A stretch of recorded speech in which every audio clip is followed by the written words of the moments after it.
সরল মুনাফার হার শতকরা কত টাকা হলে যে কোনো মূলধন 8 বছরে মুনাফা আসলে 3 গুণ হবে? বের করতে হবে সরল মুনাফার শতকরা হার কত টাকা। আমরা এই প্রশ্নটা আমরা ঐকিক নিয়ম সমাধান করব, তারপর আমরা শর্টকাট পদ্ধতিতে কিভাবে করা যায় তা আমরা দেখব। যেহেতু আমাদের মূলধন বা আসল দেয়া নেই, আমাদেরকে আগে আসল ধরে নিতে হবে। ধরি আসল 100 টাকা। এখন মুনাফা আসল কত টাকা হবে?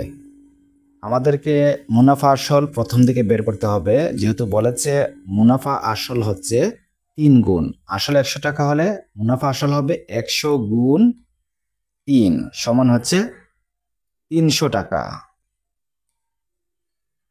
আসল 100 টাকা হলে মুনাফা আসল হবে 300 টাকা। এখন মুনাফা কত?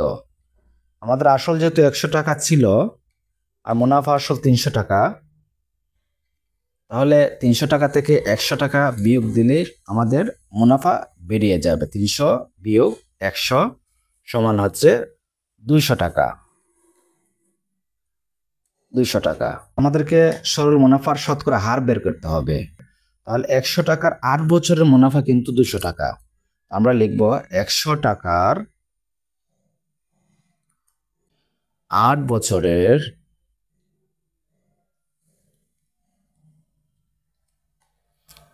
মুনাফা 200 টাকা।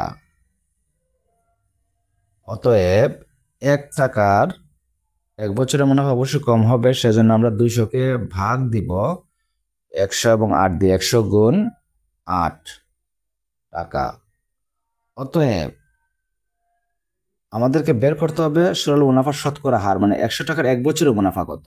আমরা লিখবো 100 টাকার 1 বছরের মুনাফা অবশ্যই বেশি হবে, সেজন্য 200-র সাথে 100 উপরে গুণ হবে, নিচে 100 গুণ 8 টাকা। কাটাকাটি 100 বাদ, 8 দিয়ে 200 কাটলে কত হয়? 25, মানে হচ্ছে 25%। সরল মুনাফার হার আমরা বের করলাম শতকরা 25%। এই অঙ্কটা ঐকিক নিয়মে সমাধান করেছি আমরা। ধরি আসল 100 টাকা, মুনাফা আসল 3 গুণ, সেজন্য মুনাফা আসল হবে 100 গুণ 3 সমান 300 টাকা। এখন আসল 100 টাকা ছিল, মুনাফা আসল 300 টাকা, তাহলে মুনাফা কত? 300 থেকে আমরা 100 বাদ দিলাম, 200 টাকা।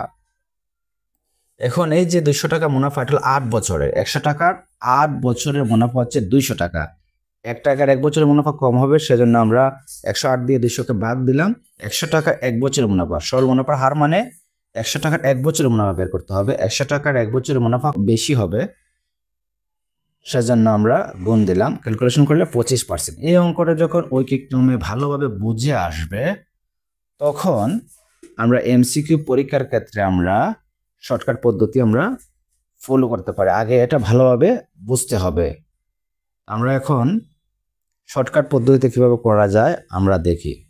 শর্টকাট পদ্ধতির সূত্র হচ্ছে, আমরা লিখি শর্টকাট মুনাফার হার সমান, প্রশ্ন যত গুণ দেয়া থাকবে গুণ আমরা কম লিখব। উপরে 3 গুণ দেয়া আছে, আমরা 2 লিখব, 2। আর সময় দেয়া আছে 8 বছর, নিচে হবে সময়। আর যেহেতু মুনাফার হার, সেজন্য আমরা শতকরা 100 আমরা গুণ দিব। এখন কাটাকাটি করি, 2 দিয়ে 8কে কাটলে 4, 4 দিয়ে 100কে কাটলে 25, মানে হচ্ছে 25%। অর্থাৎ সরল মুনাফার হার 25%। এটা হচ্ছে শর্টকাট পদ্ধতি। যখন ঐকিক নিয়ম পদ্ধতি ভালোভাবে বুঝে আসবে, তখন ক্ষেত্র বিশেষ এই পদ্ধতিটা এমসিকিউ পরীক্ষার ক্ষেত্রে আপনারা ব্যবহার করতে পারবেন, ওই পদ্ধতি বোঝার আগে নয়। যদি প্রথমে শর্টকাট পদ্ধতি করেন তাহলে মাত্র বেসিক বুঝবেন না, এটা এমসিকিউ পরীক্ষার ক্ষেত্রে আগে বেসিক। প্রিয় শিক্ষার্থী বন্ধুরা, আমরা 3 গুণ দিয়ে এই প্রশ্নটি সলভ করেছি। এখন যদি প্রশ্ন থাকে 8 বছরে মুনাফা আসলে দ্বিগুণ হবে, তখন কিভাবে সমাধান করব আমরা দেখি। দ্বিগুণ হবে, আমরা একই সূত্রের মাধ্যমে আমরা প্রশ্নটি সমাধান করব। খেয়াল করতে হবে, এখানে দেওয়া আছে দ্বিগুণ, আমরা লিখব উপরে 1 গুণ কম, মানে যত গুণ দেওয়া থাকবে উপরে আমরা 1 গুণ কম লিখব। 1 লিখলাম, আর সময় দেওয়া আছে 8, আর যেহেতু শতকরা আমরা 100 গুণ করলাম, শতকরা হার বের করতে হবে 100 গুণ। এখন 8 দিয়ে আমরা 100কে কাটলে আমরা পাই 12.5%, মানে হচ্ছে সরল মুনাফা শতকরা হার হচ্ছে 12.5%। 2 গুণ 3 গুণ 4 গুণ তো 3 গুণ থাকে, তাহলে 2 গুণ হবে, 2 গুণ থাকলে 1 গুণ হবে, 4 গুণ থাকলে 3 গুণ হবে। সবসময় 1 গুণ কম হবে উপরে, 1 গুণ কম খেয়াল করতে হবে। আর শতকরা হার যেহেতু 100 গুণ করতে হয় আর সময়টা নিচে যায়, তাহলে এটা সূত্র কি দাঁড়ায়? 1 গুণ কম, নিচে হচ্ছে সময় বা বছর, সাথে হচ্ছে যে শতকরা হার বের করতে হয় 100 গুণ। এটা হচ্ছে মূল সূত্র।